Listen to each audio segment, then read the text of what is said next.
Ẹ̀yin olólùfẹ́ fíìmù 5 minutes, mo lérò pé mo bá yín láyọ̀ o.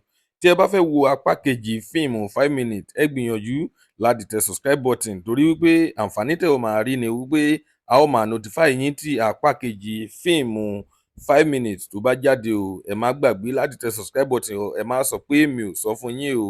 Àǹfààní tẹ́ ò máa rí ni wípé a ó máa notify yín tí apá kejì fíìmù 5 minutes tí ó bá jáde. Mo lérò pé gbogbo yín ti wo apá kìíní fíìmù náà, mo dẹ̀ mọ̀ wípé ẹ ó fẹ́ wo apá kejì fíìmù 5 minutes. Ẹ gbìyànjú láti tẹ subscribe button. Lónìí a máa sọ̀rọ̀ nípa fíìmù 5 minutes apá kejì.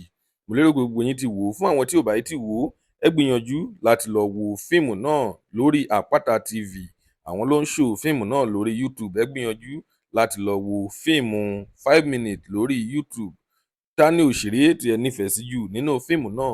Èèyàn tí ó bá nífẹ̀ẹ́ sí jù nínú fíìmù 5 minutes, ẹ gbìyànjú láti tẹ orúkọ òṣèré náà sí comment section. Ní tèmi o, Odunlade Adekola ni mo nífẹ̀ẹ́ sí jù nínú fíìmù 5 minutes. Ẹ gbìyànjú láti tẹ orúkọ òṣèré tí ẹ̀yin bá nífẹ̀ẹ́ sí jù nínú 5 minutes. Ẹ gbìyànjú láti tẹ orúkọ rẹ̀ sí comment section.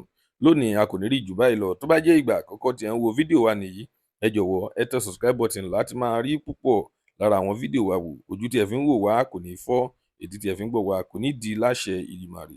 Ire lójú gbogbo wa máa rí o. Ó tún dọjọ́ míì, ọjọ́ rẹ̀ ó dìgbà.